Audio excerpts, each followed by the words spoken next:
Olá, o tema do vídeo de hoje é a ocultação estética do conflito de classes no Solarpunk. Então vamos lá, meus amigos, a humanidade está diante de uma crise sem precedentes, porque vamos pensar aqui o nosso planetinha Terra. Planetinha Terra, tem a América do Sul aqui, América do Norte, tarará, tem aqui a nossa África, tem a nossa Europa aqui e etc. E a Ásia está toda lá atrás. E três processos estão avançando ao mesmo tempo. Pensa, primeiro, colapso ecológico, CE aqui. Outro problema que a gente tem bastante grande, que é o esgotamento dos combustíveis fósseis. E a gente tem também, meus amigos, não podemos esquecer, o aumento das desigualdades sociais dentro do nosso capitalismo tardio. E esse conjunto de crises aqui ele não aparece de forma isolada. Eles vão se reforçar entre si aqui. E por isso muita gente vai chamar esse momento de policrise, porque não basta ser uma crise, tem que ser uma policrise. E aí, diante desse cenário todo, a nossa cultura popular e essa ficção mais especulativa, eles vão reagir com visões ali pessimistas do futuro. Então a gente vai ter histórias pós-apocalípticas como Blade Runner aí, a gente vai ter os jogos Cyberpunk também, e vamos ter livros também permeando toda a nossa cultura. Só que durante décadas o Cyberpunk ele foi o principal imaginário desse futuro, porque ele vai retratar cidades densas que vão ser iluminadas por neon, vão ser dominadas por grandes corporações por todos os lados, vai ter uma degradação ambiental extrema também, uma desigualdade social aprofundada, e a gente pode resumir essa ideia central como alta tecnologia e baixa qualidade de vida. Só que com o tempo tudo isso começa a funcionar com uma forma de resignação, vamos chamar, porque o futuro aparece como algo ali que inevitavelmente vai ser ruim e não é algo que possa ser transformado. E é nesse contexto que vai surgir aqui então o Solarpunk. E ele não vai aparecer com um estilo visual só em um subgênero de ficção científica. O Solarpunk ele vai se apresentar como um movimento cultural e um movimento político também, que vai fazer uma pergunta direta. Ele vai falar assim, como seria uma civilização sustentável e como poderíamos chegar até ela. Então o Solarpunk ele rejeita aquela negação de crise e também rejeita aquele desespero ali do Cyberpunk. Eles vão imaginar um futuro onde a humanidade conseguiu atravessar a catástrofe climática e isso vai acontecer por meio de uma relação diferente da natureza com a tecnologia. E as imagens vão ser aí sedutoras. Vão ter arranha-céus cobertos por florestas verticais, vão ter dirigíveis aí movidos a energia solar. Então uma estética que mistura um pouquinho do Art Nouveau com a alta tecnologia. E tudo parece aí funcionar de forma harmônica. A tecnologia aparece ali como aliada da vida e não como essa força de dominação que é o que acontece no Cyberpunk. Só que, meus amigos, por trás de tudo isso aqui, superfícies luminosas, painéis solares, hortas comunitárias e edifícios verdes, a gente vai ter uma tensão aqui muito grande. E essa tensão que eu quero explorar aqui nesse vídeo, porque a gente tem um problema de distância. Essa distância entre esse imaginário estético do Solarpunk e a nossa base material. A base material necessária para sustentar esse mundo aí. Então minha ideia aqui com esse vídeo é demonstrar que, embora o Solarpunk ele se apresente como algo pós-capitalista, meio anarquista ali ligado àquela ecologia social, a sua forma estética já foi aí apropriada pelo mercado. Porque pensa, para criar essas cidades aqui, a gente vai depender de tecnologias complexas, e só ilustrando isso aqui que a gente está vendo nessa imagem, eu fiz um vídeo só falando sobre plantas em fachada, por exemplo, em que a gente sabe que a relação com os ventos já é um problema gigantesco. E esse prédio está a zilhões de metros de altura aí, mas na imagem aparece bonitão, parece que é possível. Então essa dependência de tecnologias complexas acaba ocultando todo esse conflito de classe que a gente tem na sociedade. Tanto as relações antigas que a gente tem, como as novas que a gente vai ter aqui nessas imagens também. Então é tudo isso que a gente vai entender aqui nesse vídeo. Mas antes disso, quero me apresentar. Meu nome é Felipe Boni, eu sou um dos fundadores da iGreen, e a iGreen é a maior empresa de educação e sustentabilidade do Brasil. Arrisco a dizer do mundo, porque a gente atua na língua inglesa e portuguesa e atuamos já com mais de 188 países, mais de 50 mil alunos também. E nós oferecemos treinamentos online e presenciais para pessoas que querem fazer sustentabilidade acontecer na prática ou no seu negócio. E caso você queira aprender sustentabilidade sem ladainha, vai nos links aqui na descrição. Inclusive, nesse mês a gente tem uma condição ultra especial do nosso YouGreen Pass. Nossa plataforma tem mais de 30 treinamentos que envolvem tanto pessoas comuns quanto profissionais também. Então dá uma olhada no link da descrição. Ainda, não esquece de apertar o joinha, se inscrever no canal para não perder os próximos vídeos e considere se tornar membro do canal também, tem um botãozinho abaixo do vídeo e você desbloqueia vários vídeos extras aí também. É isso então, vamos continuar. Então vamos lá, meus amigos, o cara aqui quer criticar o Solarpunk.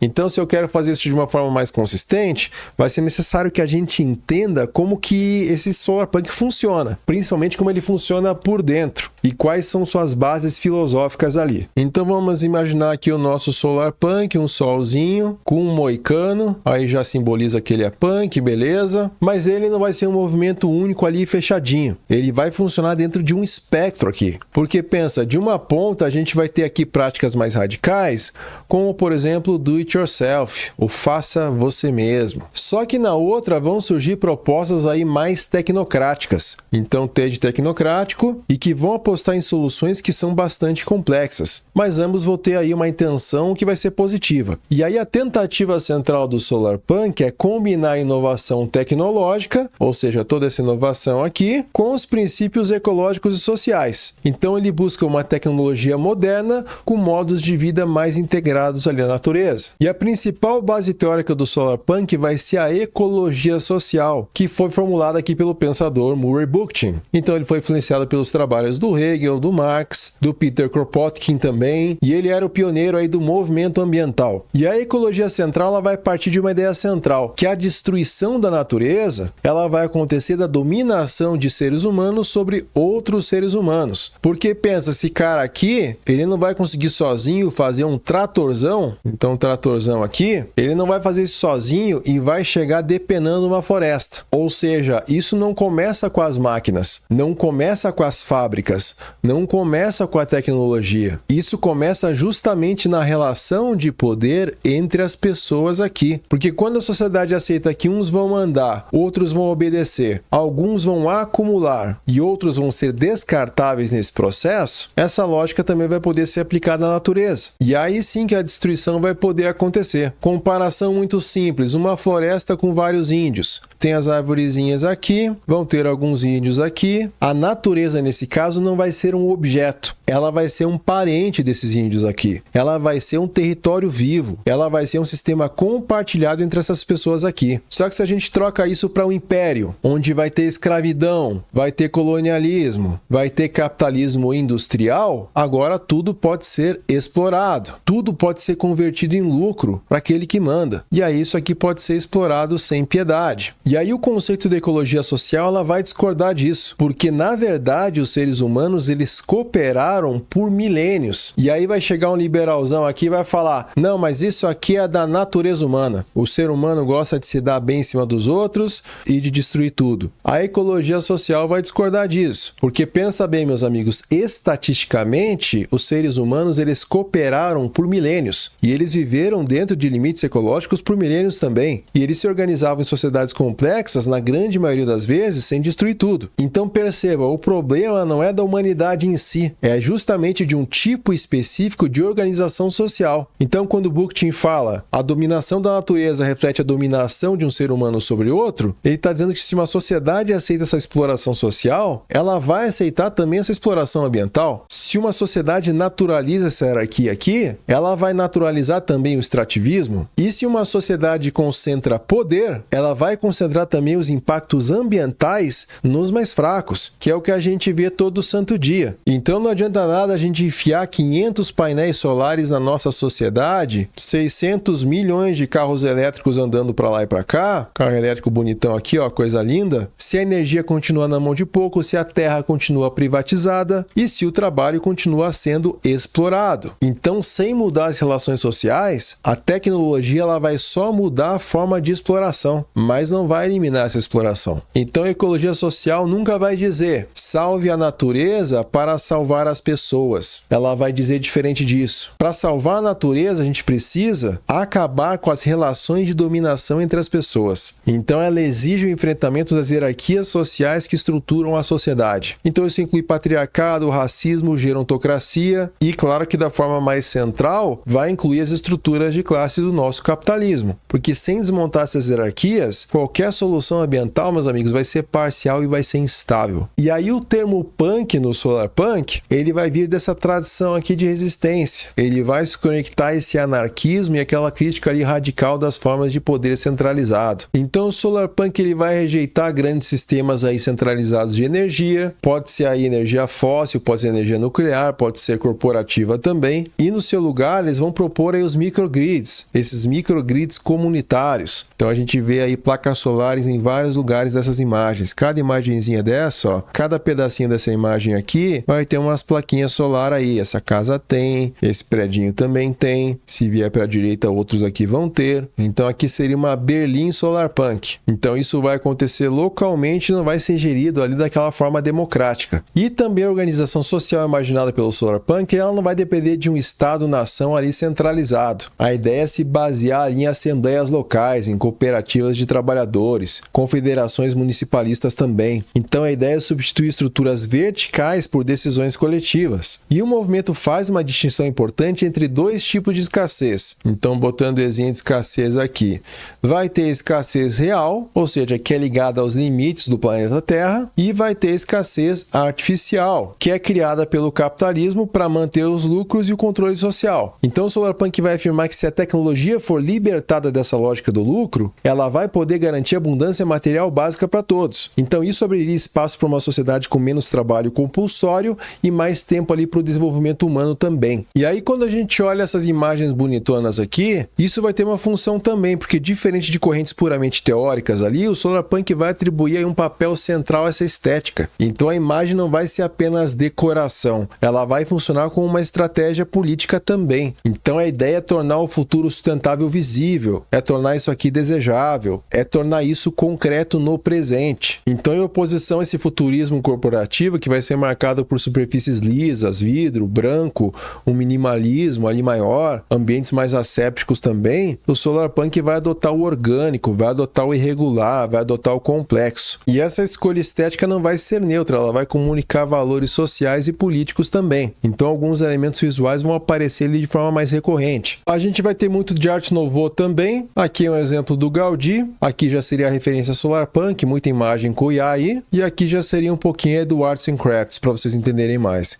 que seria uma outra inspiração. Então o movimento vai recuperar essas referências históricas ali que valorizavam o trabalho manual e aquelas formas inspiradas na natureza também, e isso tem uma crítica aí àquela produção em massa alienada, a separação entre o trabalho e a vida também. Vamos ter também muita biomimética, ou seja, edifícios e tecnologias que vão passar a imitar aí processos biológicos. Então vão ter inspirações aí, por exemplo, como o Westgate Center, que vai ser inspirado aí em cupinzeiros, ou seja, essa ventilação dos cupinzeiros, que eu tenho uma animação que eu desenhei alguns anos atrás, que é esse aqui, ó, demonstrando a inspiração, que é o cupinzeiro ali, e aí o prédio, como ele funciona. Então ventila, e o Westgate Center tem essa ventilação por baixo aqui que sobe e vai sair por esses buraquinhos aqui. Então a ventilação natural. Então a proposta é integrar função e ecologia e não apenas adicionar elementos verdes ali como decoração. Vamos ter também inspiração em práticas do sul global e como o Jugaad, J-U-G-A-A-D, que são coisas comuns que a gente faz aí no sul global, ou seja, valorizar essa adaptação, esse reparo, esse reaproveitamento. Então isso se opõe àquela questão ali da obsolescência programada e aquela lógica do descarte constante. Então esses elementos já ajudam a diferenciar o solarpunk desses outros imaginários de futuro que a gente tem por aí. Então enquanto o cyberpunk retrata esse colapso social dentro desse hipercapitalismo corporativo, o solarpunk vai imaginar comunidades cooperativas. E enquanto o steampunk ele vai romantizar também aquela era industrial marcada ali por impérios coloniais, o solarpunk vai rejeitar essas hierarquias rígidas. E enquanto o ecomodernismo ele aposta nesse crescimento verde com soluções aí tecnocráticas centralizadas, que não vão ser para todos, o solarpunk ele vai se basear nessa autonomia comunitária, a regeneração ecológica também. Então no solarpunk o indivíduo ele não vai aparecer como um consumidor passivo ali, um sobrevivente isolado. Cada pessoa ali vai ser um cidadão jardineiro, alguém que faz as coisas, alguém envolvido diretamente na manutenção da vida coletiva. Então essa combinação de filosofia, de prática e de estética é o que dá realmente força para o solarpunk. Mas ao mesmo tempo, meus amigos, é exatamente aqui que surgem suas contradições mais profundas, que vão começar a aparecer quando a gente analisa a sua base material real. Então vai existir o termo aí fetichismo da mercadoria para explicar como os objetos eles escondem as relações sociais que os produzem. Então quando a gente compra uma mercadoria como essa aqui, a gente não está vendo aqui o trabalho humano, a gente não está vendo a exploração, a gente não está vendo o sofrimento que foi envolvido na sua produção. E no caso do Solarpunk vai acontecer algo semelhante aqui também. Então a gente pode chamar isso de fetichismo da tecnologia verde. Porque pensa, meus amigos, um painel solar aqui, uma turbina eólica, a turbinazinha aqui, ou uma bateria de lítio ali de um carro elétrico, eles vão ser apresentados como objetos limpos, objetos quase mágicos para a gente. E eles parecem gerar energia aí diretamente da natureza, sem custo social. Só que isso que a gente está imaginando vai ignorar a ruptura metabólica, que é esse conceito que descreve como o capitalismo já rompeu esse ciclo natural aqui de troca de matéria entre seres humanos e a Terra. Porque pensa, meus amigos, isso aqui deveria ser fechado. Ao invés de ter um fertilizante químico crescendo numa planta, e aí a gente vai comer esse alimento, vai descartar e isso vai virar aqui desperdício e poluição, o certo era que esse descarte virasse adubo e não fertilizante químico. E aí o ciclo continuasse. Então isso seria um ciclo fechado e muito mais eficiente do que a gente tem hoje. Mas a gente criou esse caminho aqui. E aí ao focar apenas na geração de energia e ignorar a extração de matéria-prima, que é o que a gente está falando nesse processo aqui, a estética do Solarpunk vai criar a ilusão de que é possível manter altos níveis de consumo energético e isso vai acontecer sem impactos sociais e impactos ambientais. Então a transição energética, meus amigos, de forma prática, ela vai exigir um aumento sem precedentes de mineração. E esse processo vai recriar relações coloniais. E o Brasil, meus amigos, possui a segunda maior reserva de terras raras no mundo, 23%. E vão estar localizadas nessas regiões aqui, Minas Gerais, Bahia, Goiás, Tocantins e Amazonas. Então o norte global, meus amigos, eles são loucos para pegar isso aqui. E aí eles podem consumir essa imagem da energia limpa, enquanto o sul global se passar por esse processo, e que tem os políticos safados do nosso país que são loucos porque os Estados Unidos invada aqui e pegue tudo isso, desde que eles ganhem talvez uma boa comissão, o que a gente vai ter aqui, meus amigos, é mineração tóxica, degradação ambiental também, exploração do trabalho, etc, etc, etc. Então, quando a gente analisa as cadeias de suprimento das tecnologias essenciais para esse Solarpunk acontecer, esse conflito de classe já aparece aí de forma clara. E isso vai acontecer globalmente, de forma racializada também e de forma profundamente desigual. Então, a gente não está falando aqui só de impacto ambiental, a gente está falando de quem controla os recursos e quem vai pagar o preço pela extração. Cobalto, meus amigos, esse é um material essencial para baterias aí de íon lítio. Então, ele vai garantir ali estabilidade, uma alta densidade energética e que vai ser fundamental para que a gente possa armazenar energia solar e que a gente movimente também os veículos elétricos. Mas cerca de 73% do cobalto mundial vem da República Democrática do Congo. Então, aqui está escrito: mortes em minas de cobalto na República Democrática do Congo vão revelar injustiças na transição energética. E aí a extração vai ocorrer de algumas formas diferentes aqui. Uma parte dessa extração vai estar na mão de grandes mineradoras industriais, muitas delas controladas por empresas chinesas. Já outra parte vai vir daquela mineração chamada de artesanal. E aí quando eu falo artesanal, não é tricô, não é fazer cerveja artesanal. É mais isso aqui, ó, meus amigos. Essa realidade brutal aqui. Trabalhadores extremamente pobres, incluindo aí cerca de 40 mil crianças que vão escavar túneis manualmente em condições próximas à escravidão. Então esses trabalhadores vão enfrentar desmoronamentos frequentes, vão respirar aí poeira tóxica, e isso vai causar doenças pulmonares, defeitos congênitos também, vão receber salários de subsistência, olha lá, muitas vezes inferiores a 2 ou 3 dólares por dia. Então é isso que esses trabalhadores extraem. E enquanto isso, as empresas de tecnologias montadoras de veículos elétricos, eles vão acumular os seus lucros cada vez mais elevados. E a imagem limpa do carro elétrico ali vendido na Europa vai depender diretamente do sofrimento do proletariado mineiro aí congolês. Triângulo do lítio, meus amigos, formados aí por Chile, Bolívia e Argentina. Eles vão concentrar as maiores reservas do mundo aí do lítio. Então ele é central para essa produção de baterias de alta densidade energética. E aí nessa região, especialmente no deserto do Atacama, que a gente consegue ver isso aqui de forma bem visível aqui, olha o tamanho das extrações. Aqui tem outras imagens também. A extração vai ocorrer por meio da evaporação de salmouras. Então esse processo consome grandes volumes de água e isso vai acontecer em uma das áreas mais secas hídricas do planeta. E aí, para produzir, por exemplo, 1 tonelada de lítio, podem ser evaporados aí até 500 mil litros de água. E essa prática vai afetar diretamente comunidades indígenas, como os povos atacamenhos e cola. E aí os aquíferos vão ser drenados, a vegetação nativa vai morrer e a agricultura de subsistência vai se tornar inviável nessas regiões. E apesar de acordos ali internacionais exigirem uma consulta prévia, uma consulta livre, informada,